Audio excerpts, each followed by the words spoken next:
In this unit, we're going to be covering branching in Git. Branching is a very super useful feature, especially with coding in all version control systems. You would want to use branching in order to try out different ideas and not throw away one while you're still working on the other, right? Carry out two different experiments at the same time and then being able to switch between two different code states, right? It's super important.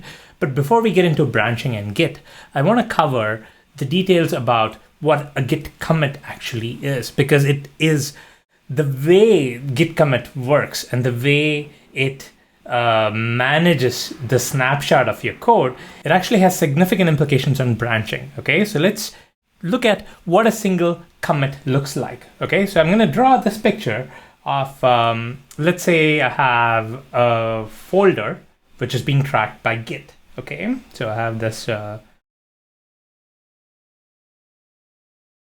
folder over here with one root directory and then two files which are children. Okay, so let's say I initialize a Git repository over here and I commit the state of this code, this folder and this subfolder, and make a commit. Okay, so this is going to be going as a commit. Now, what is actually being committed? Now, what is this thing that Git keeps track of? So Git keeps track of a bunch of things over here. It, of course, needs to keep track of the state of the code, the state of all the files that have been a part of your staging area that it's keeping track of, and it's committing, right? It's recording the state of all those files. So as you can imagine, it would have a snapshot of those files. Okay, simple.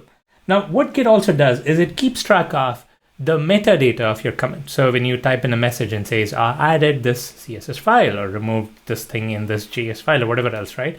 It is metadata about the commit. It's not just the commit message. It's also who made the commit. When was it made? All right. So these are all information that you can pull up when you do a Git log. We did a Git log. We saw all the information that Git was tracking for us. So all that information is also getting saved with that commit. All right. So you can think of it as the metadata part.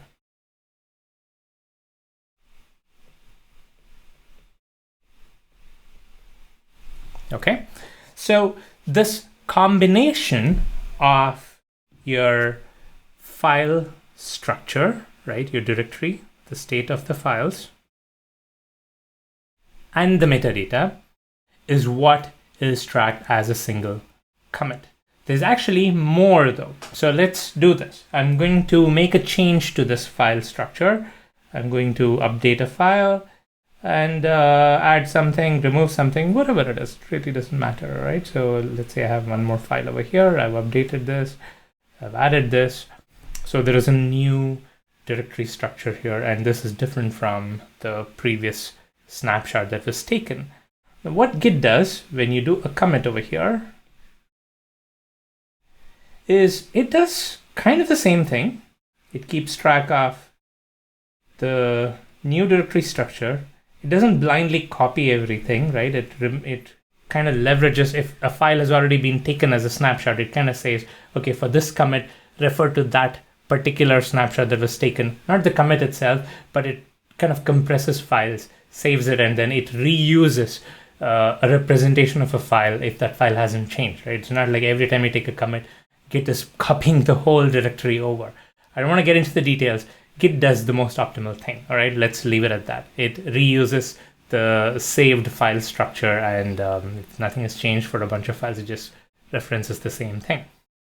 Whatever it is, it has some representation of the new file structure that you're trying to commit now, okay?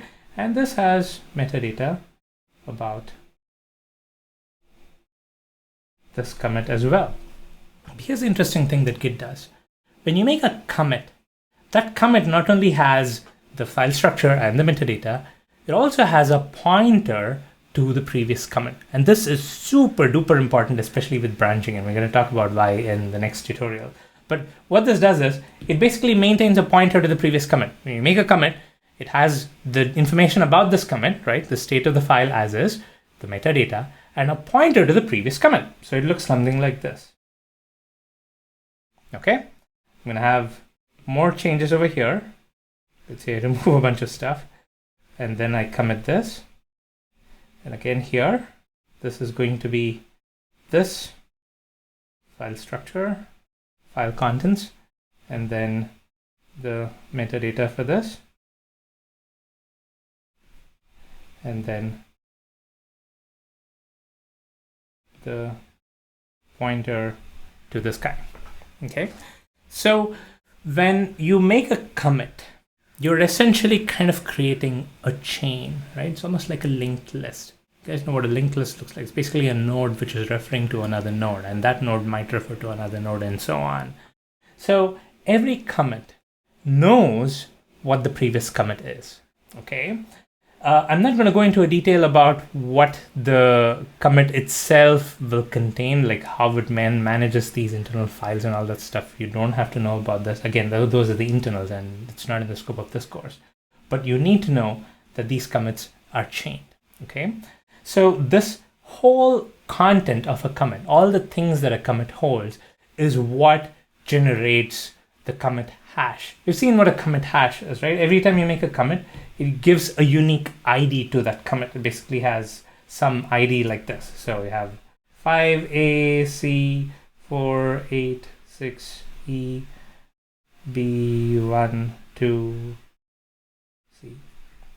Just a random hash, right? I'm writing over here. But when you see a commit hash, it looks something like this.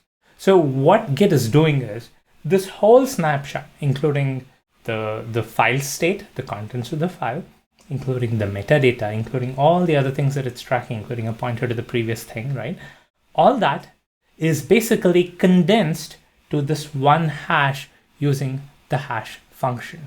A hash function is basically something that takes a large amount of content, possibly a large amount of content, and then generates a single string out of it. Java has a hash function where an object instance, basically whatever the data it contains, it could have 10 member variables, but it's going to kind of condense all of that into one hash function, one hash value, which is a string. And that thing that condenses that state to a string is the hash function.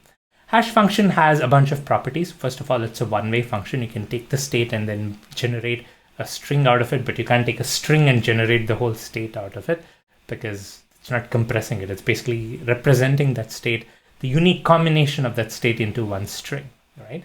That's the first property. It's one way.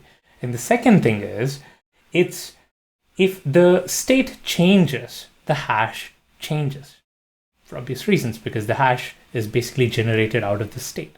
Okay, so given a state and given a hash, you can verify, is this hash generated from the state or not, right? If the state changes, you can say, hey, this hash does not correspond to the state anymore. You can do a check, okay? So that's the reason why, since you can do the check, this hash is sometimes referred to as checksum, okay? It's basically a value which can be checked. It's I noticed them out of the screen over here. Let me bring this up over here. This is what's referred to as checksum. Okay, so what a hash does is it represents the state of a commit. Okay, for the purposes of this discussion, the discussion of branching, the checksum isn't so much important. What is important is the fact that these commits are chained. Okay, it's an interesting thing to note. You need to know that a checksum, the hash, the ID for a commit is generated by the whole contents of the commit. But remember this fact, the fact that these commits are chained. All right, so see you in the next tutorial where we talk about branching, what branching actually is.